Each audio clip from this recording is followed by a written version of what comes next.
Hi అండి. Good morning. Welcome back to my channel. నేను పచ్చి చింతకాయలతోటి సాంబార్ చేస్తున్నాను. సాంబార్ ఎలా ఉందో చూడండి, ఎట్లా మసులుతుందో. ఇగ ఎలా చేశానో చూపిస్తాను చూడండి. ఆల్రెడీ షార్ట్ వీడియో పెట్టాను. అందుకు కావాల్సినవన్నీ అందులో ఉన్నాయి చూడండి. ఇంకా ఎట్లా చేస్తానో చూడండి, ఎంత మంచిగా మసులుతుందో ఈ వీడియోలో కనిపిస్తుంది చూడండి. వీడియోని మాత్రం స్కిప్ చేయకుండా చివరి వరకు చూడండి. ఇదిగో చింతకాయలను ఇలా ఉడకబెట్టుకున్నాను. ఇగో ఇలా కడిగి చూపిస్తున్నాను చూడండి. ఇలా కడిగి అట్లా వాటర్ పోసి ఉడకబెడతానండి వీటిని. ఇట్లా స్టవ్ పైన పెట్టేశాను. మంచిగా కొంచెం ఉడికిన తర్వాత పక్కకు పెట్టేసి ఇంకా అవి ఉడుకుతుంటాయి. ఇప్పుడు పోపు చేసేసుకుందాం. కొంచెం ఆయిల్ వేసుకొని ఇందులో కొంచెం పచ్చిమిర్చి, ఎండుమిర్చి, జీలకర్ర, కరివేపాకు, కొంచెం కొత్తిమీర వేసేసుకొని, కొత్తిమీర లాస్ట్కి కూడా వేసుకుంటాను. కొంచెం పోపులో వేస్తే ఆ టేస్ట్ వేరు, అందుకని ఇలా వేసేస్తున్నాను అనమాట. చింతకాయలు లాడు బార్డర్లో రాళ్ళు రాకుండా చేస్తుందండి, అందుకు ఉపయోగపడతాయి. అందుకనే సీజన్లో, ఇది శీతాకాలంలోనే వస్తాయి చింతకాయలు. ఏ సీజన్లో వచ్చేటి ఆ సీజన్లో తింటేనే ఆరోగ్యం అండి మనిషికి. అందుకని చింతకాయలు ప్రతి ఏటా వచ్చినప్పుడు ఒకేసారి పచ్చడి తొక్కి పెడతాము. అది ఎప్పుడు కావాలన్నప్పుడల్లా పండు మిరపకాయలతో కొంచెం, ఇలా ఒట్టి కారంతో కొంచెం, పచ్చిమిర్చితో కొంచెం, కావాలనుకున్నప్పుడు కూరలు లేని టైంలో నూరి పెట్టుకుంటాం అనమాట.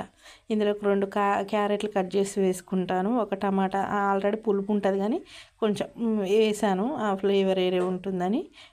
టమాటా కూడా వేస్తాను. ఆనియన్స్, వెల్లుల్లి వేయొద్దండి. మా అన్న స్వామి మాల వేసుకున్నాడు, అయ్యప్ప స్వామి మాల, అందుకనే అవి వేయము. అయిపోయినాక వేస్తాము.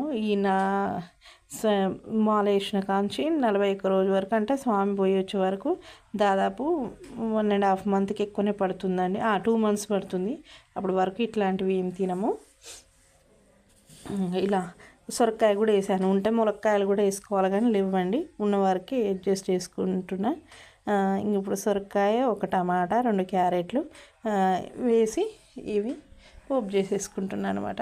ఇవి కాస్త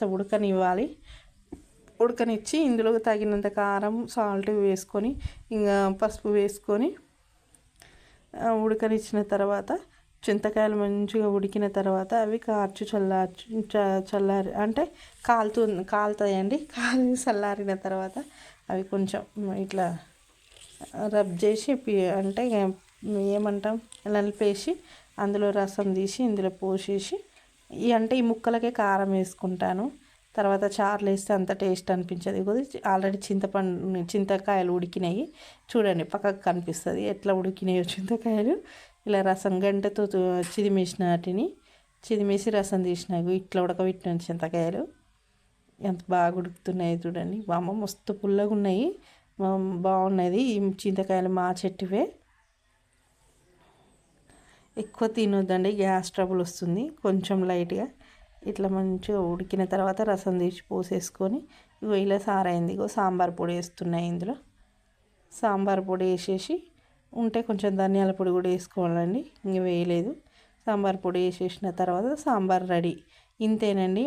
గిట్లా వేసేసుకున్నా. వండింది మొత్తం తీయనికి రాలేదు. చింతకాయలతోటి అయితే సాంబార్ చేసుకున్నా. ఎలా ఉందో కామెంట్ బాక్స్లో కామెంట్ చేయండి. చూడండి, లాస్ట్కు కొత్తిమీర వేసేసుకొని మంచిగా చారు మసలిన ఫస్ట్లోనే చూసారు కదా, అట్లా పెట్టుకున్న తర్వాత కొంచెం వాటర్ మొత్తం ఇంకిపోయిన తర్వాత కొంచెం చిక్కగా వస్తుంది. ఇప్పుడు సాంబార్ రెడీ. చింతకాయల సాంబార్ ఎలా మసులుతుందో చూడండి.